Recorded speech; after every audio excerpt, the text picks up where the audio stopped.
তিতিরের খেয়াল হলো অনেকক্ষণ যাবৎ এখানে থেমে আছে তাদের গাড়ি। রাত গভীর হচ্ছে, অথচ এই জঙ্গলের রাস্তা এখনো পার হতে পারেনি তারা। তিতিরের পাশে রাখা ব্যাগট্যাগ ঈশান হাত দিয়ে ব্যাক সিটে রাখতে ঘুরল। নিজের কান্নামাখা মুখটায় অন্যায় মুছে নিল তিতির। আচমকা চোখ পড়ল সামনের দিকে। এক হাত চলে গেল ঈশানের হাতের দিকে, খামচে ধরল ঈশানের বাহু। অস্ফুট সুরে চিৎকার করে উঠল, ঈশান ভাই!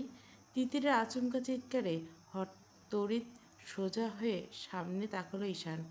আঁকাবাঁকা রাস্তার মোড়, গভীর হচ্ছে রাত, বিপদ আপদ সবভাবেই হতে পারে। মেয়েটা চিৎকার, তাই একটু চমকে তাকাতে হয়েছে ঈশান। তবে সামনে তাকাতে বড্ড বিরক্ত হলো হয়। একটা শেয়াল, স্বাভাবিক ব্যাপার এটা। এই জঙ্গলের পথে এমন রাতে অনেক পশু পাখি দেখা যেতে পারে। শেয়াল তো স্বাভাবিক, মানুষজনের আনাগোনা নেই, নিস্তব্ধতায় ঘেরা রাস্তা। শেয়াল অহরহ চলাচল করবেই। সামান্য শেয়ালকে দেখে এভাবে আকাশ পাতাল করে এক করে চিৎকার করে কে? একটা রামধমক দেওয়া নিয়ত করে তিতিরের দিকে তাকালো ঈশান। যে মেয়ে এক হাত ঈশানের শার্ট খামচে ভয়ার্ত দৃষ্টিতে তাকিয়েছে গাড়ির সামনের শেয়ালটার দিকে। এই মুহূর্তে শেয়াল আর তিতির একে অপরের দিকে শোরগোল চোখে তাকিয়ে। ঈশান চোখ মুখ অন্ধকার করে গম্ভীর গলা বলল, শেয়াল আজ প্রথম দেখলি? তিতির ঠোঁট উল্টে ঈশানের বাহুর কাছে এখনো খামচে ধরা, মিনমিন করে বলে, এর আগে কোথা থেকে দেখবো? আমি কি এরকম ঝোপ জঙ্গলের রাস্তায় রাত বেরোতে আপনার মতো চলাফেরা করি? কিন্তু কিন্তু ঈশান ভাই, ওটা তো শেয়াল না।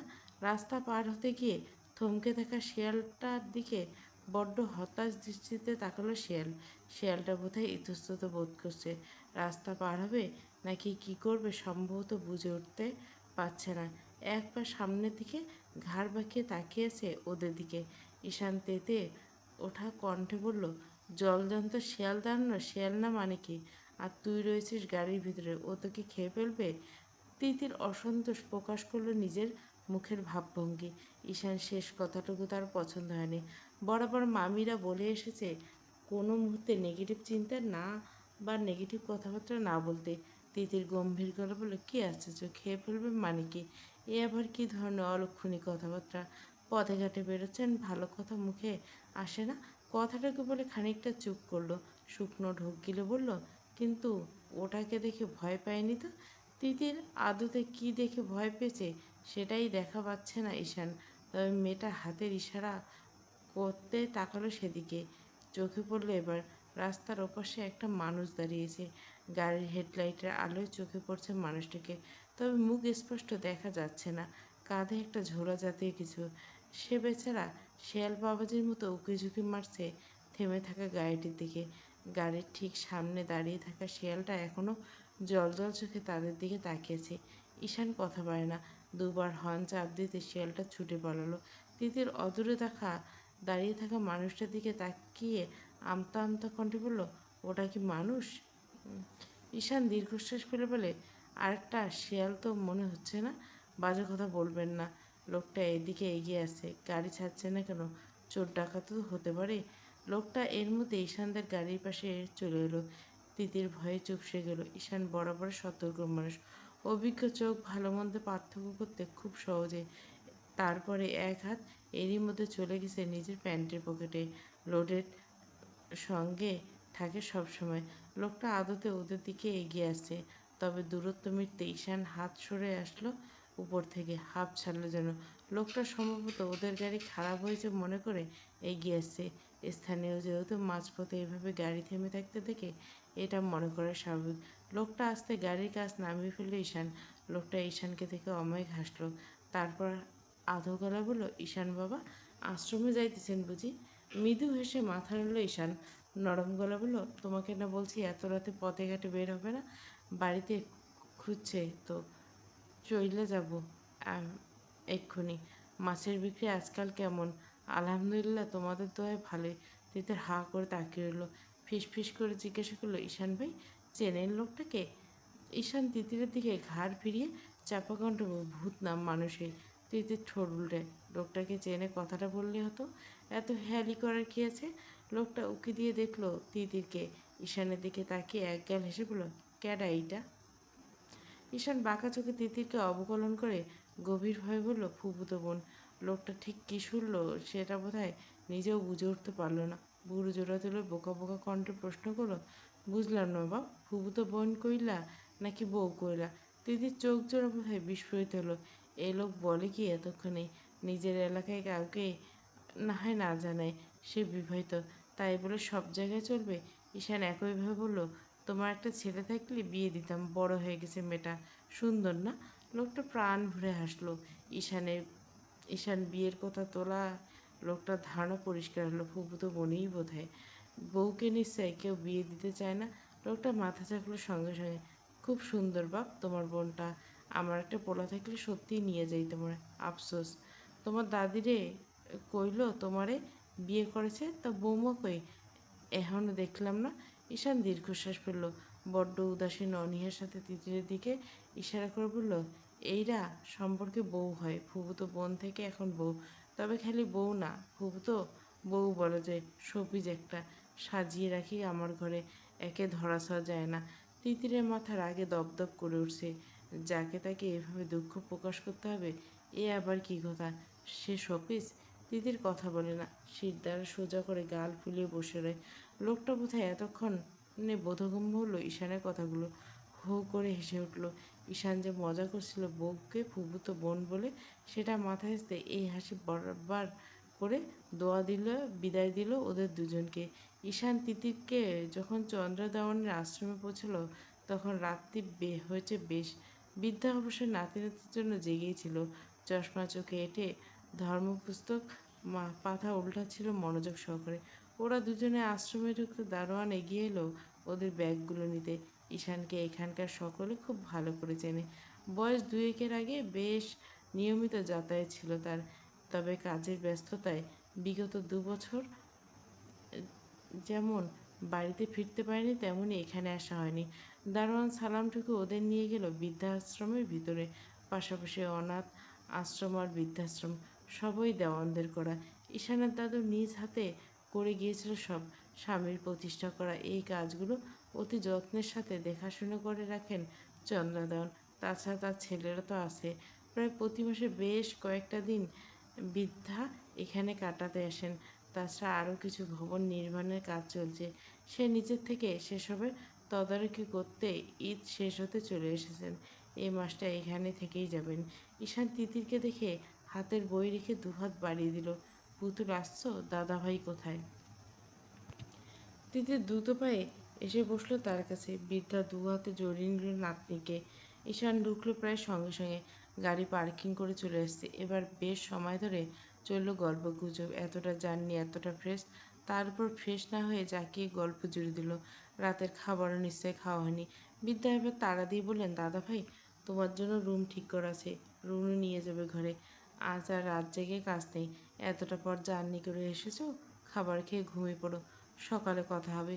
ঈশান তিতিরের জন্য বরাদ্দকৃত ঘরটা বেশ বড় আর গোছানো। বলা বাহুল্য, ঈশান এর আগে আসলে এখানে উঠত। তার জন্য রাখা এই ঘরটা এখনও পরিপাটি করে রাখা। মিনিট 10-এর মধ্যে ওদের জন্য খাবার দিয়ে যাওয়া হলো। ঈশানের সত্যি খিদে পেয়েছিল। খিদের চোটে চোখ অন্ধকার দেখছে এক প্রকার। আশপাশটা খুব সুন্দর, তাই না? তিতির এর মধ্যে হাত মুখ ধুয়ে পোশাক পাল্টে বের হয়েছে। মাথা মুছতে মুছতে দক্ষিণের জানলাগুলো সব হাট করে খুলে দিল। ওদিকটা সত্যি সুন্দর। সরু একটা নদী চলে গেছে আঁকাবাঁকা পথ ধরে। হু করে বাতাস ঢুকছে। ফুরফুরে মেজাজে সে হাওয়া খেতে ব্যস্ত। আর ঈশান, সে বেচারা হাড়ে হাড়ে টের পাচ্ছে সে আর বর্তমান ব্যাচেলার নেই, বিবাহিত ব্যাচেলার। সুটকেসে বউয়ের কাপড় চোপড় নিচে তলিয়ে যাওয়া বাদ আছে তার। নিচের জামাকাপড় খুঁজতে মহাব্যস্ত। 2 দিনের সফর। এক সুটকেসে তিতির সব নিয়ে এসেছে। ঈশান নিজের জামাকাপড় খুঁজে পাচ্ছে না তিতিরের জামাকাপড়ের ভিড়ে। সব মেয়েলি জিনিসপত্রের ঠাসা সুটকেস। এত রং বেরঙের এসব কয়টা নিয়ে এসেছিস? আমার মনোযোগ নষ্ট করার ধান্দা খালি। এখন নিজের কিচ্ছু চোখে পড়ছে না। আমার কাপড় চোপড় কোথায়? তিতির টেবিলের উপর রাখা খাবারের প্লেট সাফ করছিল। ঈশানের কণ্ঠস্বর পিছু ফিরতে হা হয়ে গেল। মুখ মৃদু আর্তনাদ করলো। ঈশানের হাতে তার 3-3টে ইনার। ঈশান সেগুলোর দিকে বড্ড আগ্রহ নিয়ে তাকিয়েছে। ঘুরিয়ে ফিরে দেখেই যাচ্ছে মনে হয়। তিতির বোধহয় উড়ে এসে হুমড়ি খেয়ে পড়ল ঈশানের সামনে। ছো মেরে নিয়ে নিল কাপড়গুলো। ঝট করে সেসব সুটকেসে রেখে ধমক দিল এক প্রকার। এত দেখার কি আছে? দেখেননি জীবনে? প্রয়োজনীয় জিনিস সব। নিজের প্রয়োজনীয় কথা আমাকে বললে হতো, সব বের করে দিতাম। বিবাহিত পুরুষ জামাকাপড় খুঁজে না পেলেও বউয়ের ধমক। জামাকাপড় ভাঁজ থাকা, উকি-ঝুঁকি দেওয়া তিতিরের আন্ডারগার্মেন্টসগুলো ইশারা করে। ঈশান ঠোঁট উল্টে বলে, এত চেঁচাচ্ছিস কেন? আমি বলবো না তো কে বলবে?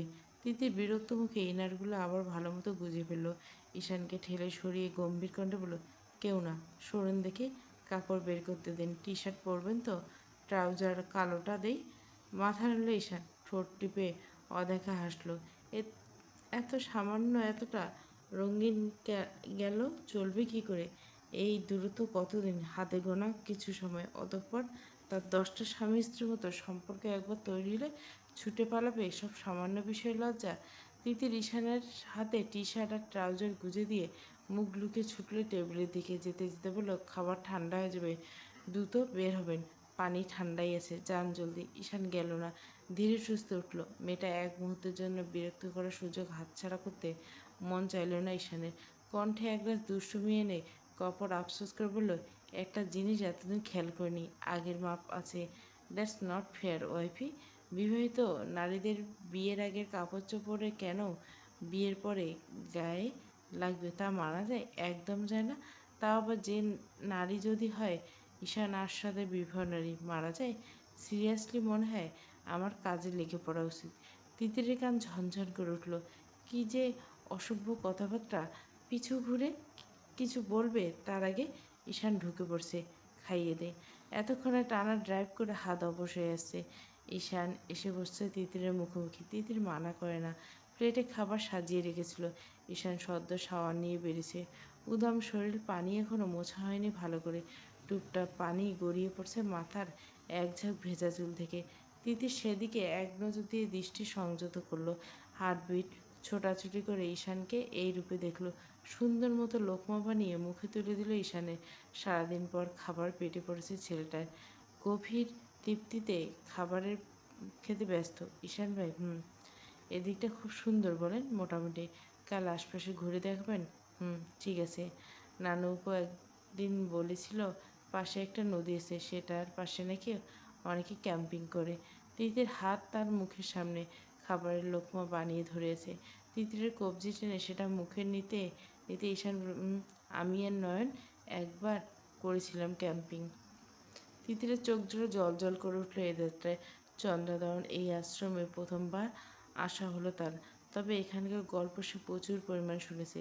সিলেটের এদিকটা যে কতটা সুন্দর, প্রকৃতি, পাহাড় সব মিলে নাকি অন্যরকম পরিবেশ। তারা একই শহরে, তাদের এলাকায় কম সুন্দর নয়, তবু এদিকটার প্রকৃতি বেশি কাছে মনে হয়। তবুও ক্যাম্পিং এসবের গল্প শুনছেন অনেকে। বরাবরের শখ ছিল তার, ভাই বোনরা সবাই মিলে একবার আসবে তাদের ক্যাম্পিং করতে। তিতির আবদার স্বরে বলল, আমরা এবার ক্যাম্পিং করলে কেমন হয়? ঈশানের দৃষ্টিজোড়া নিজের ফোনের স্ক্রিনে। গম্ভীর গলা বলল, ভালো না। তিতির অসন্তুষ্ট হলো বেজায়। হাতের প্লেট শব্দ করে টেবিলে রাখতে রাখতে বলল, সমস্যা কি? ঈশান নিজের হাতের ফোনটা তিতিরের মুখে ধরতে ধরতে বলল, আবহাওয়ার সংবাদ শুনিস কিছু? ঝড় হবে। ক্যাম্পিংয়ে গিয়ে ঝড় বৃষ্টির কবলে পড়লে তখন? তখন কী করবে? তাছাড়া আজ সামান্য একটা শেয়াল দেখে যে চিৎকার জুড়ে দিসলি, তখন তাঁবুতে থাকতে কি কি ঝামেলা পাকাবে সেটা আমি বেশ টের পাই। তিতির মুখ গোমড়া করে বসা। ঈশান যে রাজি হবে তো এটা জানা কথা। ঈশান সেই গোমড়া মুখের দিকে এক নজর তাকিয়ে গম্ভীর গলায় বলল, খাওয়া এখন। চন্দ্রধরনের আশ্রমে সারাদিন সময় কাটিয়েছে ঈশান তিতির। দিদার সাথে তাদের অনাথ আশ্রম, বৃদ্ধাশ্রম সব ঘুরে ঘুরে দেখছে। তাদের সাথে গল্প গুজবে কেটে গেছে গোটা একটা দিন। তিতির ঈশানের আড়ালে চেপে ধরেছিল তার নানু অপুকে, ঈশানকে ক্যাম্পিংয়ের জন্য রাজি করে দেয়। তবে সেটা সম্ভব হয়নি। তিতিরকে নিয়ে তাঁবুর বাইরে যাপনে মোটেও রাজি নন ঈশান। আবহাওয়ার কথা বলা যায় না, মাঝরাতে ঝড় বৃষ্টি নামলে কী গতি হবে তাদের? যদিও গোটা এলাকা অন্তত নিরাপদ। যে জায়গায় তিতির যাওয়ার বায়না করছে সেটা দেওয়ানের জায়গার মধ্যে পড়ে, তবু ঈশানকে রাজি করাতে না পেরে রীতিমতো কথাবার্তা বন্ধ করে দিয়েছে তিতির। বিকেল হয়ে গেছে, আছরে আজান পড়ছে খানিক আগে। দিনের আলো ফুরিয়ে এসছে। সবুজ সবুজে ছেয়ে থাকা আশ্রম উঠোনে এক কোণে বড়সড় কাঁঠাল গাছের নিচে মাঝারি একটা দোলনা, তিতির পা দুলে বসে আছে সেটাই। ওদিকে বৃদ্ধারা সকলে হাঁটছে বিকেলের দিকে। অন্য পাশে অনাথ আশ্রমের বাচ্চাগুলো ছোটাছুটি করতে পাওয়া যাচ্ছে। তিতির এতক্ষণও ওদের সাথেই ছিল। ধীরে ধীরে বাতাস বইছে ঈশান তিতিরের রুমে, সবগুলো জানলা খুলে রাখা। অসময়ে বেশ শীত লাগছে ঈশানের।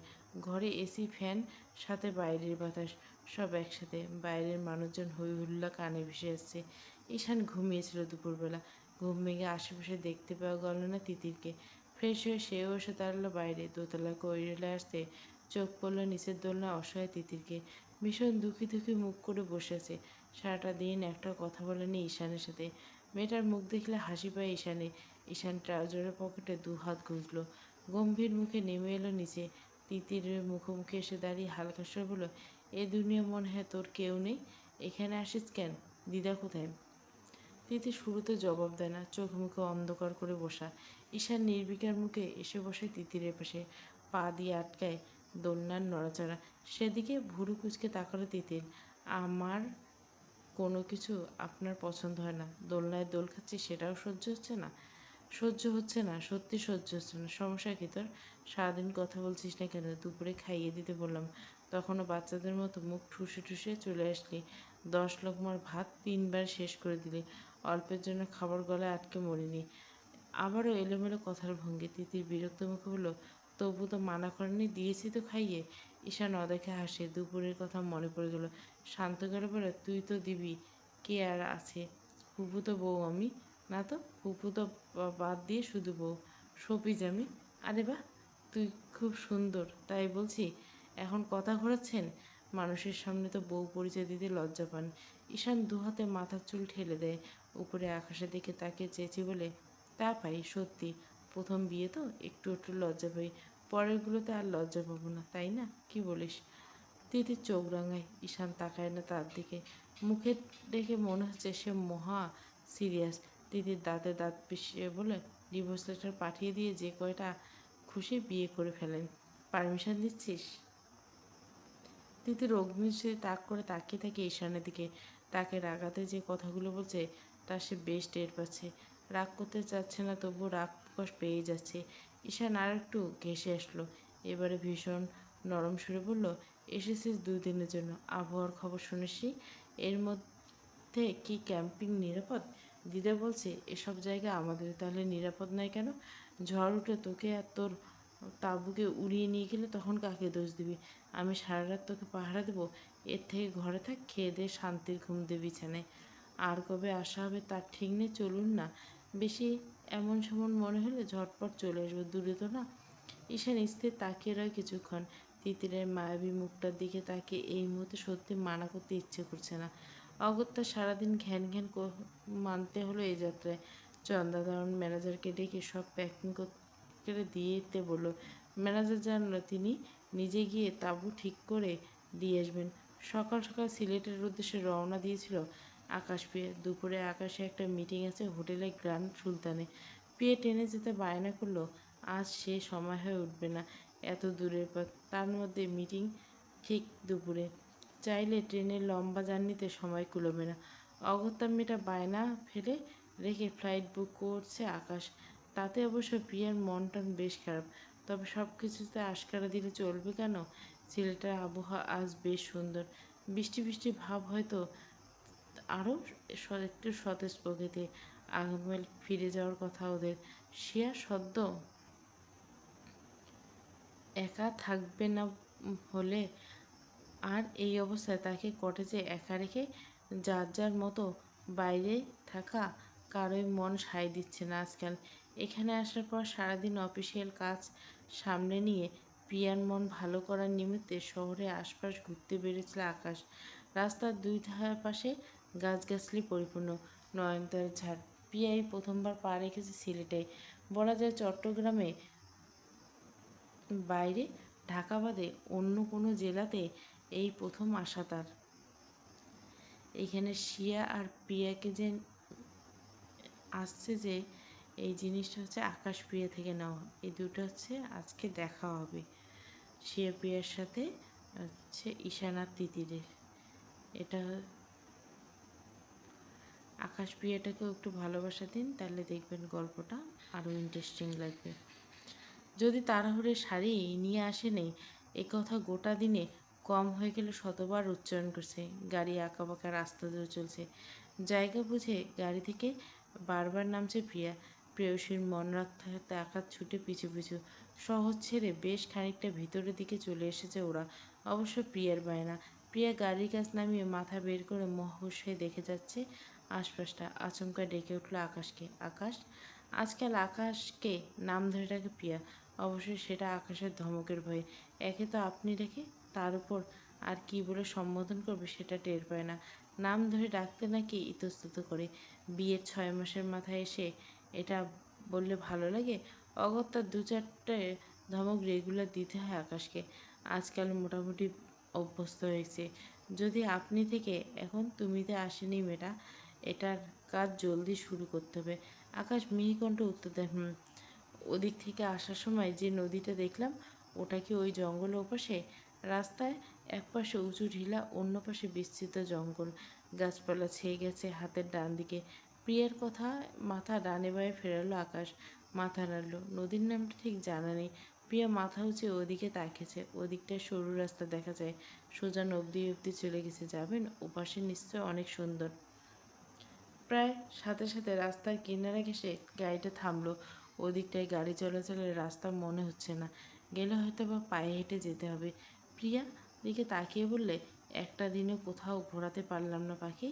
আর 1-2 দিন থাকতে চাও কি? প্রিয়া মাথা নাড়ে বায়ে বায়ে। চালিয়ে থাকা সম্ভব না। আকাশের ব্যস্ততা যতটা তার থেকে বড়। প্রিয়ার ভার্সিটি ইনকোর্স পরীক্ষা কয়েকদিন বাদে। আর সবাই অফিসে গেলে সে সদ্য একা ওই কটেজটায়। এখানে ঘোরাঘুরি মনে সায় দেবে না। এখানে আসার ঘণ্টাখানেকের মধ্যে মাথায় এসেছিল কটেজ থেকে সে ক্রমাগত বমি করছে। খেতে পারে না আজকাল। ওদের চট্টগ্রামে ফিরে যাওয়ার ফ্লাইট আগামীকাল বিকেলে। ততক্ষণে যতটুকু ঘুরে দেখানো যায় মেয়েটাকে। প্রিয়া ডানে বাঁয়ে মাথা নেড়ে শান্ত গলায় বলে, না, পরে সবাই আসবো সবাই মিলে। এখন চলুন ওদিকটা দেখে আসি। আকাশ নামলো আগে গাড়ি থেকে। বেলা ফুরিয়ে এসছে। অন্ধকার নামার আগে ঘুরে ফিরে আসা যাবে বলে মনে হচ্ছে। তবু মানা করা হলো না। গাড়ি যত সম্ভব সাইডে পার্কিংয়ে প্রিয়ার নরম হাতটা নিয়ে নিল নিজের হাতের মুঠে। প্রায় 15 মিনিটের জঙ্গলের দীর্ঘ পথ পাড়ি দিয়ে জঙ্গলের ওপাশে এসে থমকাতে হলো ওদের। সামনে অদূরে চোখ পড়ে যায় সবুজ আর নীলের ছড়াছড়ি। ওপাশে ভারতের সীমানা সম্ভবত, আর ওপাশে ভারতের মেঘালয়ের পাহাড়গুলো মাথা তুলে দাঁড়িয়েছে। এপাশে সরু এঁকে বেঁকে চলা নদী, আর আশপাশটায় সাদা পাথরের ছড়াছড়ি। প্রিয় স্তম্ভিত হয়ে গেল এক প্রকার। দুহাতে খামচে ধরল আকাশের কোমরের বাঁ পাশের শার্টের অংশ। অদূরে পাহাড় থেকে আকাশ ভেসে থাকা মেঘের দিকে তাকিয়ে মন্ত্রমুগ্ধ। সূর্যাস্ত হচ্ছে এর মধ্যে। ঝিরিঝিরি হাওয়া রেশ কেটে গিয়ে বাতাসের তাণ্ডব শুরু হয়েছে। শক্তপোক্ত হাতটা প্রিয়ার কোমর টেনে এনে ঠেকালো নিজের সাথে। খোলা চুলগুলো কানের পিঠে গুজে দিয়ে বলল, ভালো লাগছে খুব। আমাদের এরকম পাহাড়ের উপর একটা ঘর হলে কেমন হতো? মেঘের উপর বাড়ি। আকাশ প্রিয়ার কপালে কপাল ঠেকে শান্ত গলা বলে, মেঘের উপর ঘর তৈরি সম্ভব হলে এক্ষুনি লেগে পড়তাম সেটা করতে।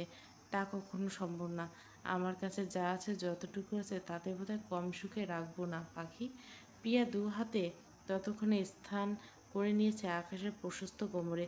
পাখিরা ঘরে ফিরছে ব্যস্ত হয়ে। শীতল বাতাসে ছলছল শব্দ হচ্ছে পানিতে। আকাশের বুকে আলতো করে চুমু খেলো প্রিয়া। পাথরের দিকে তাকিয়ে ইশারা করলো সেখানে যাওয়ার। উঁচু একটা পাথরের উপর প্রিয়ার 2 হাত আকাশে আঁকড়ে ধরে দাঁড়িয়ে রইল আকাশ। মেয়েটা এখনো আকাশের থেকে বেশ লম্বা হয়ে গেছে। প্রিয়া 2 হাত ছড়িয়ে চোখ বুজে টেনে নিল শীতল বাতাস। ইস, এত সুন্দর একটা জায়গা আগে আসিনি কেন বলুন তো?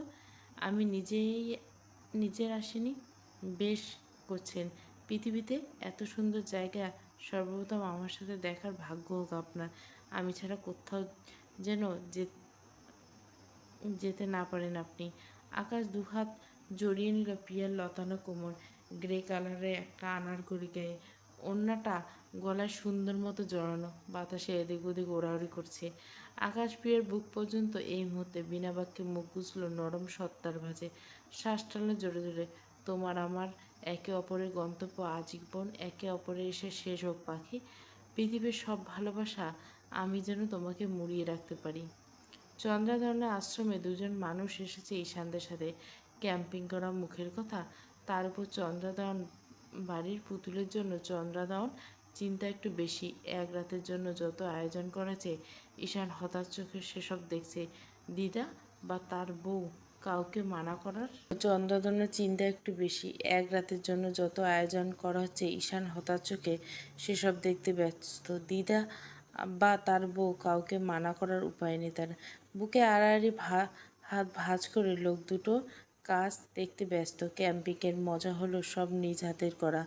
এত আলিশানভাবে যদি সব ব্যবস্থা করা হয় তাহলে কষ্ট করে তাঁবুতে না থেকে চার দেওয়ালের ঘরে থাকলে হয়। তা কাকে বোঝাবে সে? তিতির নিজেও খানিকটা হতাশ অবশ্য। সে আর ঈশান মিলে সবটা করতে পারবে, তবে সে আবার দেওয়ান বাড়ির অতি আদরের কিনা। নদীর তীর ঘেঁষে হাঁটতে হাঁটতে বেশ দূরে চলে এসেছে ঈশান তিতির। বেলা ফুরিয়ে গেছে। ওদিকে সাজের আলোয় জ্বলজ্বল করছে গোটা আকাশ, আগুনরাঙা চারপাশ। তবে আবহাওয়া কিন্তু মোটেই তপ্ত নয়, বরং ঈশানের চিন্তাটা সত্য করে দিতে আবহাওয়া যেন এলোমেলো হতে মরিয়া আজকে। ক্ষণে ক্ষণে বিশাল আকাশ, এদিক সেদিক আলোয় রেখা চোখে পড়ছে। ঈশানের হাতে তিতিরের জুতো জোড়া। যে মেয়ে পানির কিনারায় জুতো খুলে ছুটছিল এদিক সেদিক, ঈশান আলগোছে সেটা হাতে তুলে নিয়ে পিছু পিছু আসছে। তিতিরের অগোছরে মৃদু হাসছে বারবার। কোমরে ছড়ানো খোলা চুলগুলো ওর ছোটাছুটির সাথে সাথে দুলছে এদিক সেদিক। ঈশানকে পাগল করতে আরও একবার মেয়েটার শরীরের শাড়ি, কালো শাড়ি, ফর্সা শরীরে ফুল স্লিভ ব্লাউজে আষ্টে পৃষ্ঠে শরীর মিশে গেছে। খোলা চুলগুলো কোনোভাবে সরতে গেলে দেখতে পাওয়া যাচ্ছে মখমলের মতো অর্ধনগ্ন পিঠটা, বেশ খানিকটা ব্যাগলেস। ঈশান জোরে জোরে শ্বাস ফেলছে তখন। মেয়েটা প্রজাপতির মতো উড়ে বের হওয়া মাত্র তিতির কত শতবার প্রশ্ন করলো জায়গা পছন্দ হয়েছে কিনা। ঈশান তত্ত্ববারে উত্তর দিতে অপারগ। তার সামনে ময়ূরের মতো রমণীকে ছেড়ে দুনিয়ার কোনো দিকে তার দৃষ্টিপাত হলে তবে তো এই মাত্র নারী যার সৌন্দর্যের কাছে বাকি সব সৌন্দর্য ফিকে। পথ চলতে চলতে তিতির ঘুরে দাঁড়ালো, চমকালো। ঈশান তখনও বেশ খানিকটা দূরে। সে থামল না, নিজ গতিতে পা চালালো সামনের দিকে। তিতির চোখে মুখে রাজ্যের কৌতূহল গিয়ে আচমকা জিজ্ঞাসা করলো, বসলো, আপনি এরকম বদলে গেলেন কি করে? ভুরু উছল ঈশান, গম্ভীর কণ্ঠে বলল, কি বদলেছি? আবার কি চোখে পড়লো? আজকের কিছু না, তবে সেই শুরুতে আপনি আর আজকের আপনি আমি কিছুতেই মেলাতে পারি না। অথই সাগরে হাবুডুবু খাই। এত চিন্তার সাগরে হাবুডুবু না খেয়ে আমার প্রেমের সাগরে হাবুডুবু খেয়ে দেখতে পারিস, অবসেসড হয়ে যাবি, ট্রাস্ট মি। তিতির ঠোঁটে টিপে দুষ্টু হাসলো। নিচু হয়ে দু হাতে আজলাই নিল টলটলে পানি। সেটা শূন্যে ছুঁড়ে উচ্চস্বরে বলল, আমার ভিতরে আপনি নিজেই তো ডুবিয়েছেন, আমাকে আর কি ডুবাবেন? কথাটা ভয়াবহ সত্য। ঈশান নিজেই তো ডুবে আছে, অতলে তলিয়ে গেছে। হালাল সম্পর্কের জোর অন্যরকম। শুরুতে প্রেম টেম না পেলেও বৈধ হওয়ার পর থেকে ডুবতে শুরু করছে ঈশান। মেয়েটা আজকাল তার দুর্বলতা ধরে ফেলেছে। ঈশান আশ্বাস দেওয়ান কারো প্রতি গভীরভাবে পিছলে গেছে, আর সেই ব্যক্তি সেটা টের পাচ্ছে না।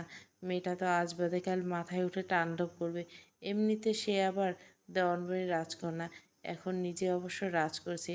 ঈশান খুক খুক করে কেসে গলা পরিষ্কার করলো যেন।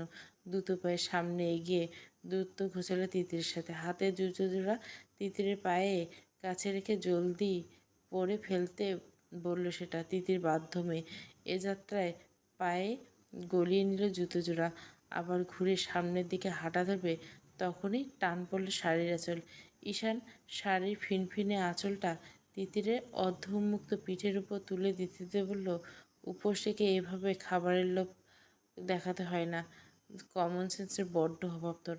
তিতির আড়ষ্ট মুখ নিয়ে ফিরে তাকায়। কয়েক সেকেন্ড স্থির তাকিয়ে থেকে ঈশানের দৃষ্টি মিলিয়ে বলে, কেউ চাইলে উপোস ভেঙে ফেলতে পারে। কথাটা কেবল একটা ঝোঁকের বসে বলে ফেলেছে তিতির, বলে অবশ্য লজ্জায় পড়ে গেছে। বাঁকা হাসলো ঈশান, পকেটে হাত গুজতে গুজতে বলল, পরে এর বদনাম দিবি? মুখ মলিন হলো তিতিরের। এই একটা জিনিস নিয়ে ঈশানের কথা তার ভীষণ খারাপ লাগে।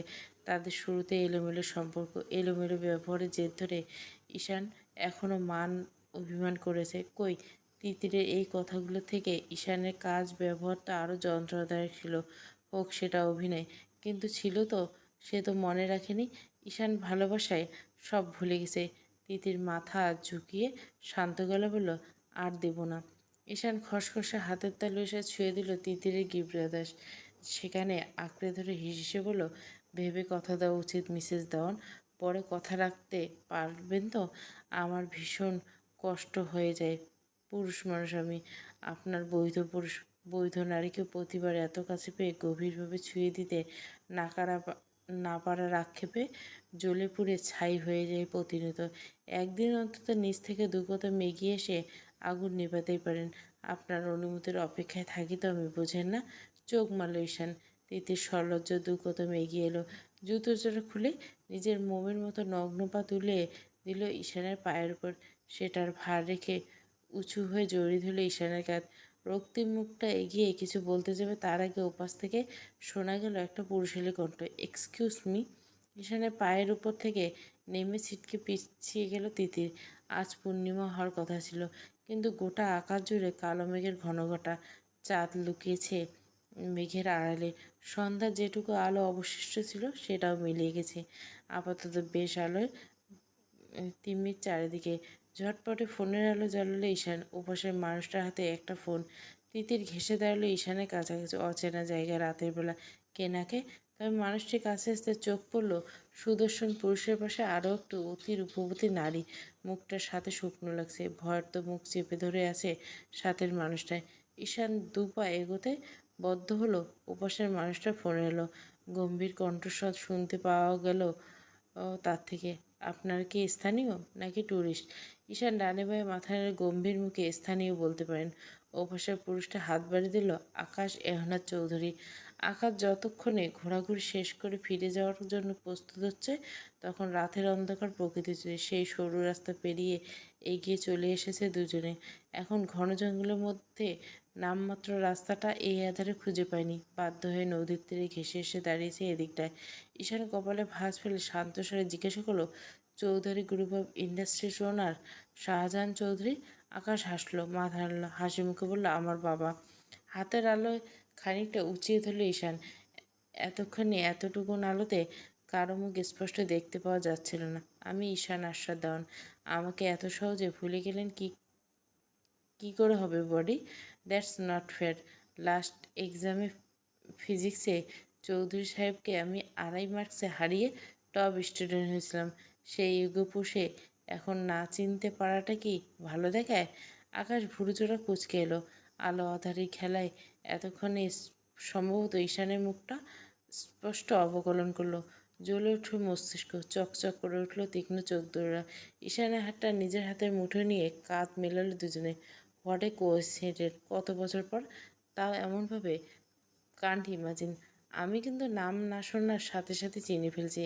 আমার কল্পনাতে ছিল না সিলেট তোমার শহর।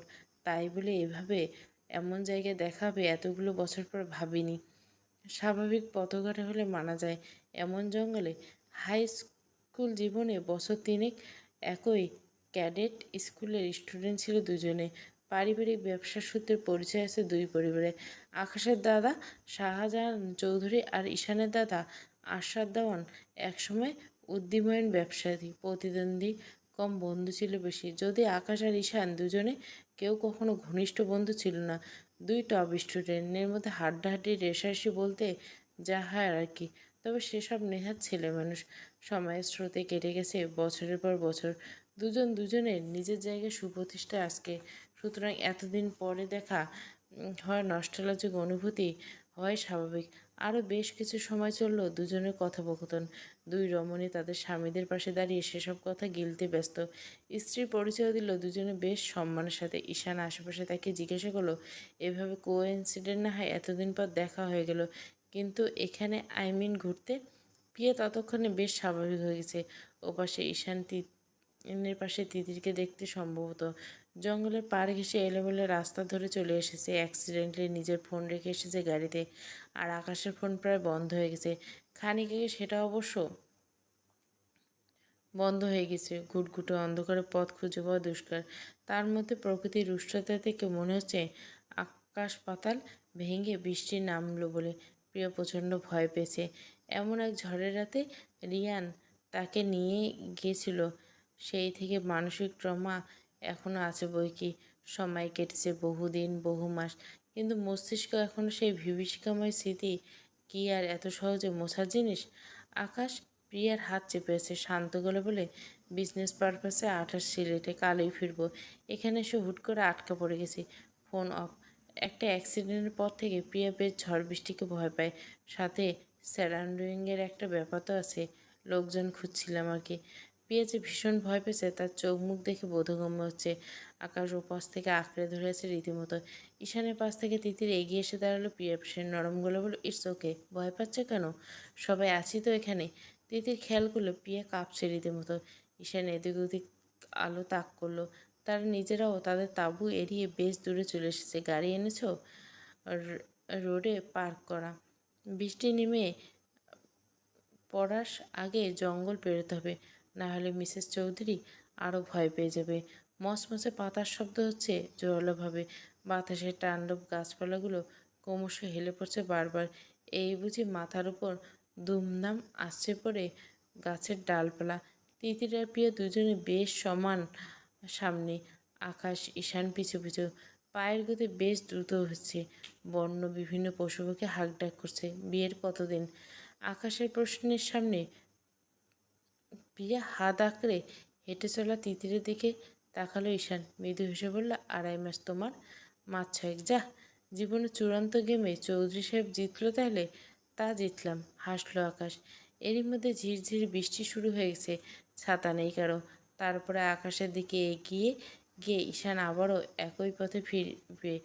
ঝড় জলের মাত্রা বেশি হলে ফেরা বেশ সমস্যা হবে। পরিবার, বিজনেস, পারিপার্শ্বিক সব নিয়ে আলাপ হচ্ছে দুই বন্ধুর। আকাশ সামান্য খুক খুক করে কণ্ঠ নামিয়ে ঈশানকে জিজ্ঞাসা করে বলল, মেজাতি তো ভাই তোমার অ্যালার্জি ছিল, অথচ ঈশান দেওয়ান এরকম পরিবেশে অন্ধকারে বউয়ের সাথে রোমাঞ্চ করছিল, ব্যাপার ইমেজের সাথে গেল না? ঈশান বাঁকা হাসলো আকাশের কথায়। কপট আফসোস কণ্ঠে ভর করলো তার।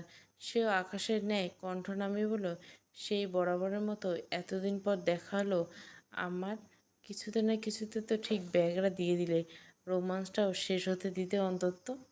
আমার একটা ইমেজ আছে তো, লুকিয়ে অন্যের রোমান্স দেখি। ঘুরে ফিরে এতটুকু মেয়ে কোথা থেকে খুঁজে পেলে? বয়স কম লাগছে তো, বাচ্চা বাচ্চা। আকাশ মৃদু হাসলো ঈশানের কথায়। অয়ন ভাইয়ের শালিকা হয়ে গেছে কোনোভাবে। যদিও প্রেমে পড়ার পর জেনেছি বাকি সব বাই দ্য ওয়ে। আমাকে বলছো? তোমারও একই কেস লাগলো? ঈশান ঘাড় ধরল মৃদুস্বরে, হালকা ঘাড় নেড়ে বলল, আমার তোমার মতো লাভ ম্যারেজ হয়নি, ফোর্স অ্যান্ড অ্যারেঞ্জ ম্যারেজ বলা যায়। কাজিন ছিল, দিদার আবদারে এখন বউ। আকাশের পায়ের গতি খানিকটা কমে এলো। ভুরু জোড়া তুলে বলল, ঈশান আশাদকে জোর করা যায়? মানতে পারলাম না, কুছ তো হতা হয়। ঈশানের হাসি প্রশস্ত খেলো বেশ খানিকটা। তিতির আর প্রিয়া খানিকটা সামনে গল্প গুজবে মেতে হচ্ছে, হেঁটে চলছে নিজ বনে। এর মধ্যে ভাবসাব হয়ে গেছে দুজনে। ঈশান অনেকটা আপন মনে বলল, ছিল কি কে জানে, আগে বুঝিনি, আজকাল টের পাই। ছিল অনেক কিছু, প্রথম দেখা থেকেই ছিল, কিন্তু প্রেমহীন জীবনে প্রথম বসন্তের আগমন টের পেয়েছি অনেক পরে। ভালোবাসা দেরিতে টের পাওয়া ভালো, রয়েস হয়ে তৈরি হওয়া ভালোবাসা অনুধাবন বেশি হয়, গভীর হয়।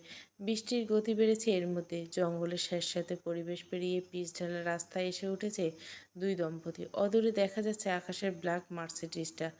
ওদের এখানে দাঁড়াতে বলে দ্রুত গাড়ি ঘুরিয়ে নিয়ে আসলো আকাশ। বৃষ্টির তীব্রতা বাড়ায় ঈশান তিতিরকে উঠে বসতে বলল গাড়িতে। তবে এখন এখানে সময় নষ্ট করলে ফিরে যেতে হবে, আরও সময় লেগে যাবে। রাত গভীর হলো। এই পথ ভেঙে মেয়েটাকে নিয়ে ফেরা দুষ্কর হয়ে যাবে। আকাশ গাড়ি থেকে একটা ছাতা বের করে বাড়ি দিল ঈশান হাতে। এই ছাতা এই মুহূর্তে তোমার সাহায্যেও দেওয়ার মতো কিছুই নেই বাড়ি। অনেক হেল্প হলো, না হলে ওয়াইফকে নিয়ে ঝামেলায় পড়ে যেতাম বৃষ্টির মধ্যে। তিতির প্রিয়া বিদায় নিল একে অপরের থেকে। ঈশান ছাতা ধরে আছে দুজনের মাথার উপর। আকাশের গাড়ি প্রস্থান করতে তিতির ফিরল ঈশানের দিকে। এতক্ষণ এতজন সাথে ছিল বলে হয়তো ওর মনের ভাব বোঝা যায়নি, তবে গাড়ির আলো মিলিয়ে যেতে ঈশান তাড়া দিল হাঁটা ধরতে। ঝুমঝুম বৃষ্টি পড়ছে। তারপর যদি ঈশানের বলিষ্ঠ শরীরের পাশাপাশি এতটুকুন একটা ছাতার নিচে দুটো মানুষের মোটো জায়গা হওয়া সম্ভব নয়। ঈশান সেই হেতু ছাতাটা একটু বাঁকিয়ে ধরল তিতিরের দিকে, যেন মেয়েটা ভিজে না যায়। একই পথে চলছেন, অচেনা পোকামাকড়ের ডাক কানে এসছে। ঈশান নির্বিকার, তিতির পাশাপাশি যতটা পারা যায় তাল মিলিয়ে হেঁটে চলছে। একই একটা শব্দ করছে না দুজনে। তিতির এবার খানিকটা বিরক্ত মুখে বলল, আপনি কিছু বলছেন না কেন? কি বলবো? কিছু তো বলবেন। এরকম জায়গায় চুপচাপ কি আর ভালো লাগে? রোমাঞ্চ চাস? ইস, কী কথাবার্তা! সেটা কখন বললাম বলি? তাহলে হাঁটছিস, হাঁটতে থাক। এসে গেছি প্রায়। ঝড় হলে ভীষণ চিন্তার হয়ে যেত বিষয়টা।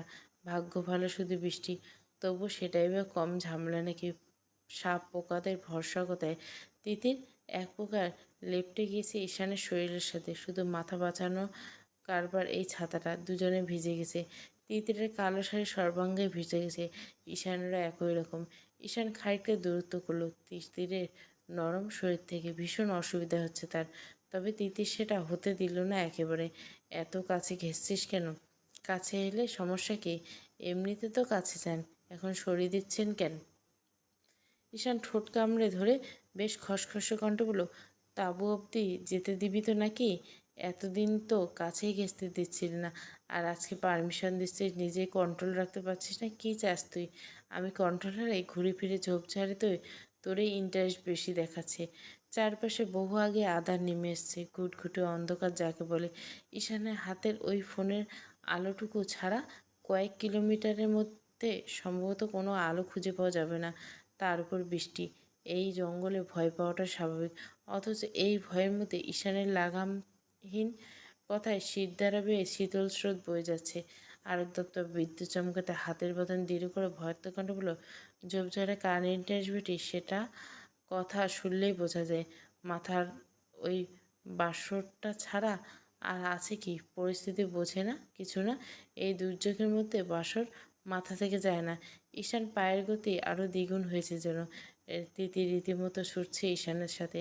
এক হাতে শাড়ি উঁচিয়ে অন্য হাতে ঈশানের হাত শক্ত করে আঁকড়ে ধরল।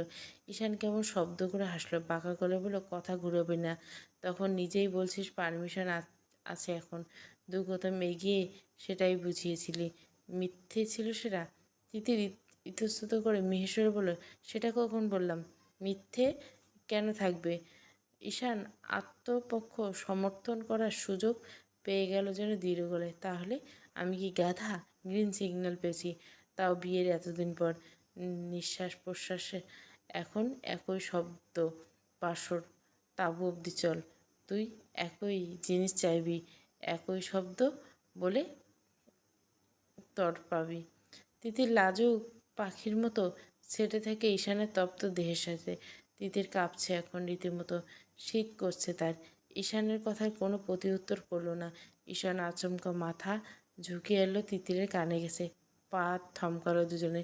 তিতির মাথা ঘুরিয়ে ঈশানের দিকে তাকাতে অবধি পারল না। ঈশানের শীতল ঠোঁটের স্পর্শ পেল নিজের নরম কানের লতিতে। ঈশান আলতো কামড় বসালো সেথায়। চোখ বুজে ফেলল তিতির। দু হাতে খামচে ধরল ভেজা শাড়ির অংশটুকু। ঈশান ফিস ফিস করে মাতাল কণ্ঠে বলল, আজ তোকে আমার নামে তসবি পড়াবো তিতির। Be prepared baby. সাজের মায়া, পর্ব ২৭। এটা হচ্ছে সাজের মায়া, আর আকাশ প্রিয়ার হচ্ছে ক্রস ওভার পর্ব। আসবে সাজের মায়াটা কন্টিনিউ, আবার আকাশ প্রিয়া দিব। পুরো গল্পটা প্লেলিস্টে।